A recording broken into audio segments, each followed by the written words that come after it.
Hello and namaste, and welcome to What's in a Word. Here we're going to be delving into the origins and background of certain everyday English words that we use when talking about or explaining Hindu Dharmas. I'm Samir Kalra, one of the managing directors at HAF, and as usual, I'm joined by my incredibly handsome and fellow bald colleague at HAF, our Director of Education, Dr. Vijay Satnarine. Welcome, Vijay. Namaste, Samir, and sending some shiny head solidarity to you. Of course, as usual. So, Vijay, today we're going to be talking about the word idol. I think this is everyone's favorite word to hate, but let's talk a little bit about why it is problematic. So, when I Google the word idol, the first definition that appears is from the Merriam-Webster dictionary, where the definition is an object of extreme devotion. A movie idol, also ideal sense.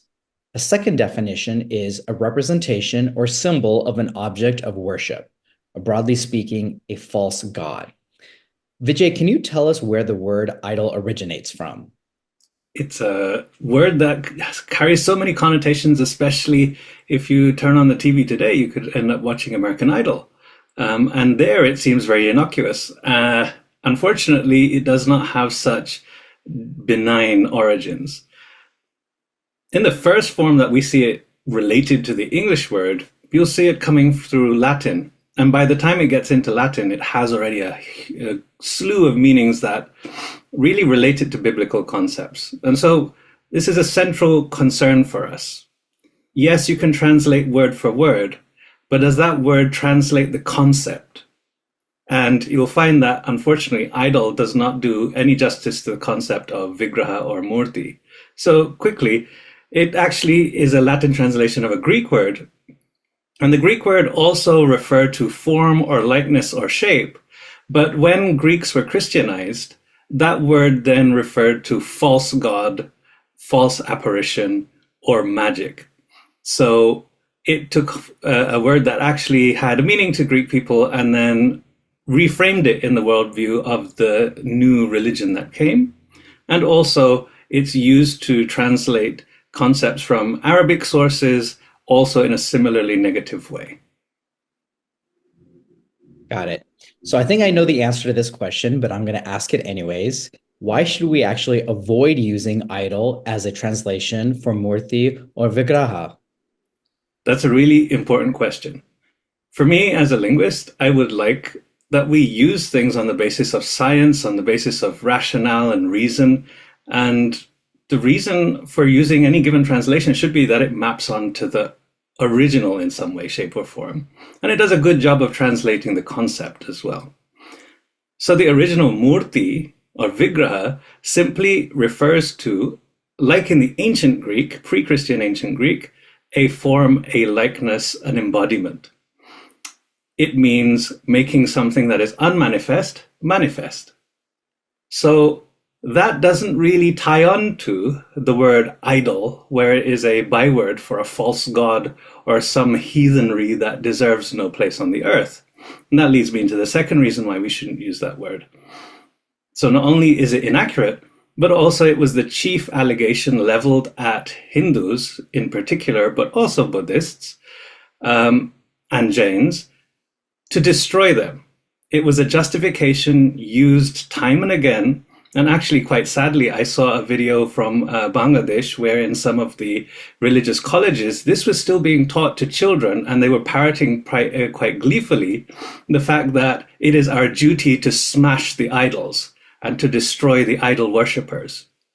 So you can see that it's not only a use of justification for violence and hatred today, it has been something that our civilizations have faced for thousands of years. And I should actually extend that to ancient Africa, ancient China, and the rest of ancient Asia, and of course, ancient Americas as well, because all of our older cultures understood the value of symbols, of embodiments to make these universal concepts more tangible for us. That makes a lot of sense. And so then the next question would be, what's an alternative word we could use, and why is that word the most appropriate? Right. could use, for example, the really tight translation of embodiment.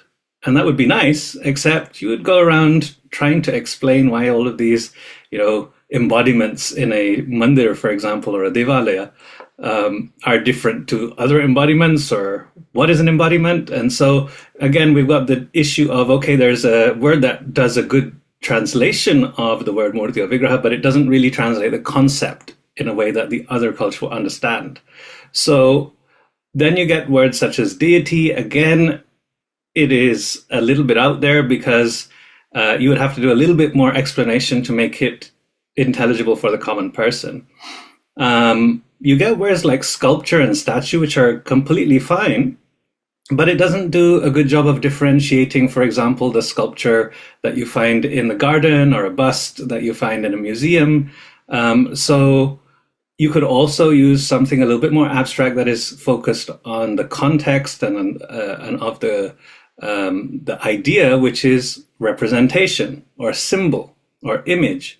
But again, you'd have to do something to suggest that this was not just an image on your phone, for example. So you might want to add the word sacred in front of it, but there is a word that actually does justice to the concept and to the Sanskrit originals, and that word is icon.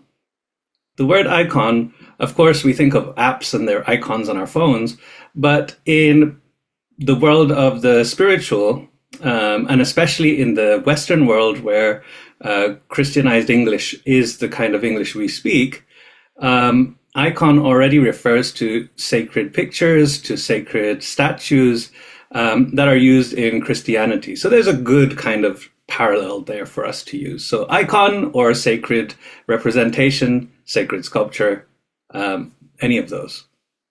All right, thanks, Vijay, for that explanation. So I think just to recap here, the bottom line, of course, is don't use idol unless you're talking about American Idol or even Indian Idol, but definitely don't use idol on its own. Now, you provided a number of alternatives that you could use, but I think the best that you identified was icon. So I think that is the simplest way to go instead of using idol to describe murti or vigraha. But I think that wraps it up for today's episode, Vijay. Stay tuned for our next episode. Thank you again for joining us, everyone, and namaste.